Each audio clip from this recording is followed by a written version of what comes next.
नगर निकाय चुनाव नज़दीक आते ही सभी पार्टियों ने अपने प्रत्याशी वार्डों में उतारने शुरू कर दिए। वहीं इंडियन यूनियन मुस्लिम लीग ने अपना प्रत्याशी वार्ड नंबर 56 से आशिक इलाही को उतारा और उनका आज जोरदार स्वागत किया गया।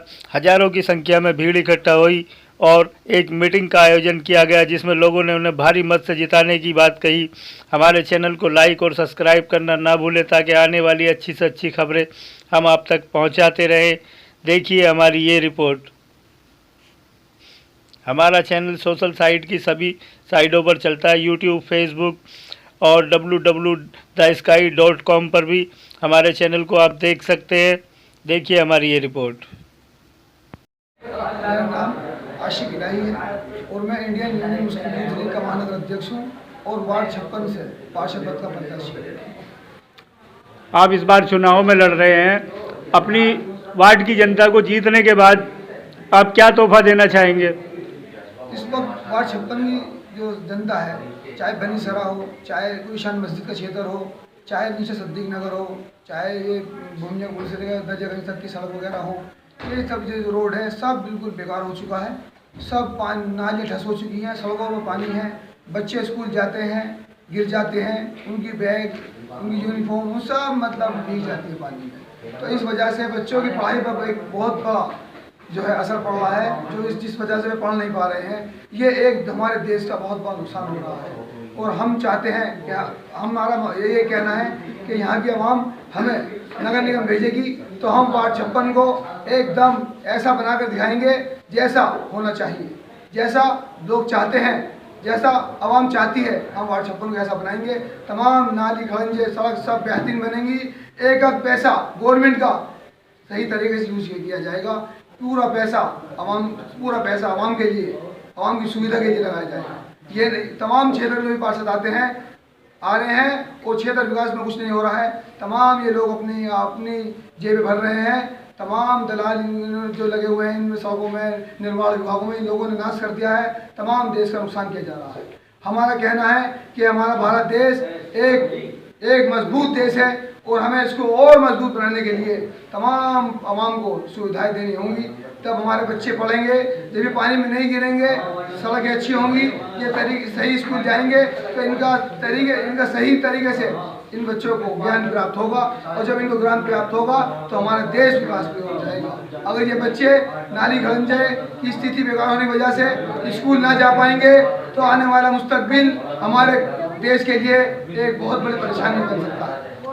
पार्षद जी, अब बागी भी पार्षद रहे और उन्होंने अपने समय में बड़े बड़े वादे किए लेकिन वार्ड में कोई विकास नहीं हो पाया, तो क्या आपसे उम्मीद जनता करे कि आप जीतने के बाद वो पूरा विकास करा पाएंगे जो बागी पार्षद नहीं करा पाए? सबसे पहले तो मैं उस पार्टी से हूँ, इंडियन यूनियन मुस्लिम लीग से, जो साबित करती है कि हाँ वो विकास कराती है। उसने साबित किया है केरल के अंदर। केरल हिंदुस्तान के अंदर, चाहे वो स्वास्थ्य हो, चाहे वो एजुकेशन हो, वो हिंदुस्तान के अंदर टॉप लेवल पर गई हैं, तो वो केरल के अंदर है। वही केरल जहाँ पर मुस्लिम लीग है और मुस्लिम लीग ने वहाँ मेहनत की है, लोगों के लिए, एक एक इंसान के लिए मजबूत ऐसा काम किया है जो आज वे लोग सुविधा में अपनी ज़िंदगी बसर कर रहे हैं। हिंदुस्तान में सबसे ज़्यादा अगर सुकून की ज़िंदगी को जी रहा है तो केरल में लोग जी रहे हैं। उन लोग नाली बनाने के लिए पार्षद होते हैं, ऐसा नहीं है। कारपोरेशन अपने में एक सिस्टम, एक हुकूमत है। कैसी हुकूमत? जिसका काम हॉस्पिटल बनाना है, स्कूल कॉलेज बनाना है, हत्ता कि यूनिवर्सिटी भी बनाना है। अगर यहाँ पर सौंदर्यकरण हो तो पेड़ लगाना है। आप ब्रह्मपुरी के बहुत सारे वार्डों में जाके देखो, वहां पे पेड़ लगा रखे हैं। सब असद का एक काम नहीं है। दवाइयां छिड़कने आपने देखा होगा, ये पूरा सिस्टम नहीं चाहता था। मेरे मोहतरम बुजुर्गों, दोस्तों, election is the festival of the democracy. Election democracy का एक त्योहार आ जाए तो ये समझो वहां की हुकूमत में तब्दीली आई। आपने देखा होगा अफगानिस्तान में जब कम्युनिस्टों की हुकूमत थी तो वहां सारी उरियानियत और सारे शैतानी काम थे।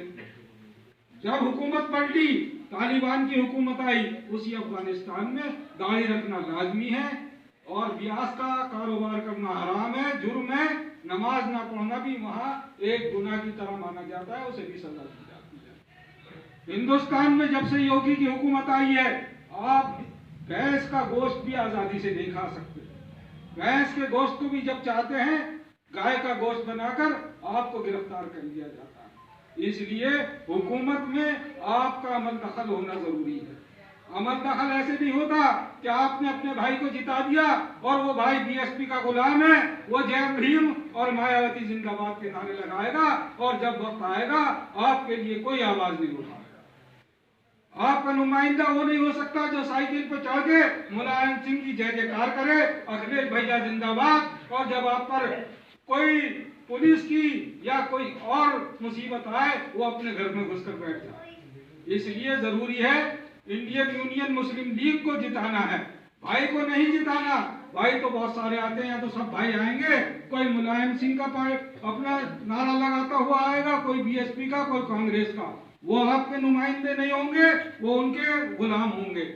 और इंडियन यूनियन मुस्लिम लीग का एक इतिहास रहा है, तारीख रही है कि जब से हिंदुस्तान आजाद हुआ है, हिंदुस्तान का पार्लियामेंट ना तो मुस्लिम लीग के किसी उम्मीदवार नुमाइंदे से खाली रहा है, और सड़कों पे भी जब भी जरूरत पड़ी है मुस्लिम लीग ने सबसे आगे बढ़कर आपकी हिमायत की है। तो इंडियन यूनियन मुस्लिम लीग के कैंडिडेट को वार्ड सरपंच से जिताते हैं दिलो जान से, रात दिन मेहनत करके, तो इंशाल्लाह सुम्मा इंशाल्लाह वार्ड 56 का ये नासूर मुस्लिम लीग मिटा के दिखाएगी।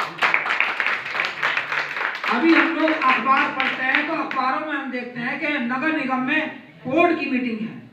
भाई बोर्ड की मीटिंग में क्या होता है, क्या होता है बोर्ड की, नगर निगम की बोर्ड की मीटिंग में पैसों का बंटवारा होता है वार्ड वाइज।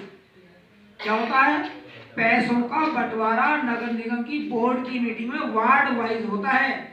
एक वार्ड में आबादी 15,000 है तो एक वार्ड पे कितने पैसे आ रहे हैं।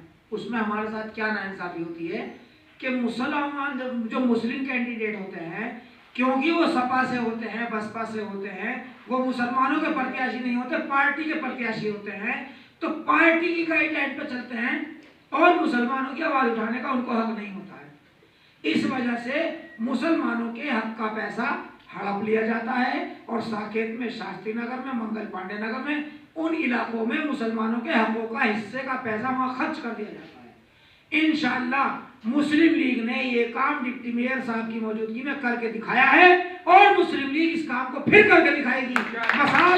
आशिक इलाही को इंशाल्लाह कामयाबी दो, और आप लोगों को ही मेहनत करनी पड़ेगी। भाई हम तो देखो आपके बाहर से आए, आपके पास हम तो आपको समझा सकते हैं, बता सकते हैं, मेहनत आप लोगों को ही करनी पड़ेगी इसे जिताने के लिए। बहुत लोग आएंगे, मैंने देखा है अभी बाहर एक बोर्ड लगा है, एक सभासद, पुराने सभासद रहे हैं, वो काफी टाइम से रहे सभासद, मैंने देखा उन्होंने कोई विकास नहीं करा जहाँ तक मुझे लगता है, क्योंकि मेरे काफी दोस्त इस वार्ड में रहते हैं, मैंने अक्सर इस वार्ड में आना जाना होता है, तो मैंने देखा अक्सर पानी रहता है, गंदगी रहती है इस वार्ड में बहुत ज्यादा, जो हमारी रोजमर्रा की जिंदगी में काम आते हैं।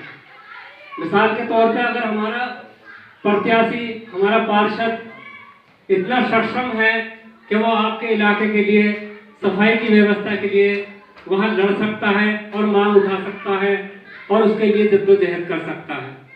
मिसाल के तौर पे आपके इलाके में कोई गलियाँ, कोई गड्ढे इस तरह के हैं कि जहाँ पब्लिक को नुकसान होता है, बच्चे गिर जाते हैं, परेशानियाँ होती हैं।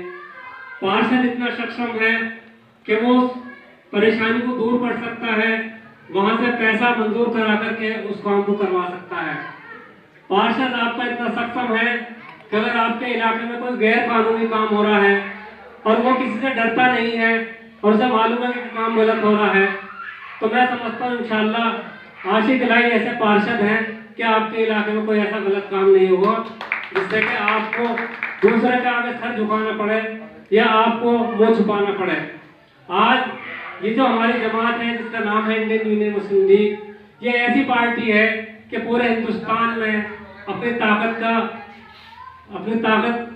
के साथ अपने बल पर चलती है और इसकी ताकत यह है कि इसके एमपी अल्लाह ने एमपी एमएलए हमें दिए हैं और वो पार्लियामेंट के अंदर अपनी कौम की नुमाइंदगी करते हैं और जो भी हमारी कौम को ऊपर परेशानी आती है उसके लिए लड़ते हैं, जद्दोजहद करते हैं।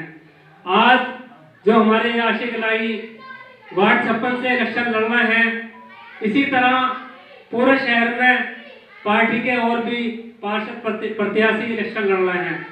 सभी का अपना ये एक ताकत है, झंडा है कि भाई ये जो कौम की पार्टी है इंडियन यूनियन मुस्लिम लीग, ये इस बार आगे आए, क्योंकि इस बार इसका आना इसलिए ज़रूरी है कि पूरे हिंदुस्तान के अंदर हर जगह कोई ना कोई फसाद हो रहा है। आया वो नमाज के ऊपर हो कि आप बाहर नमाज नहीं पढ़ सकते, आया वो मदरसों के ऊपर हो कि आपने मदरसे गलत तरीके से चला रखे हैं। पहले कोई से भी काम की पहल होती है, बुनियाद होती है, ये बुनियाद है, ये छोटी बुनियाद है, आगे बड़ी बुनियाद बनेगी, फिर बिल्डिंगें खड़ी होगी, इमारतें बनेगी हमारी, और हम ताकत में आएंगे, पार्लियामेंट में भी लोग होंगे हमारे। अस्सलाम वालेकुम।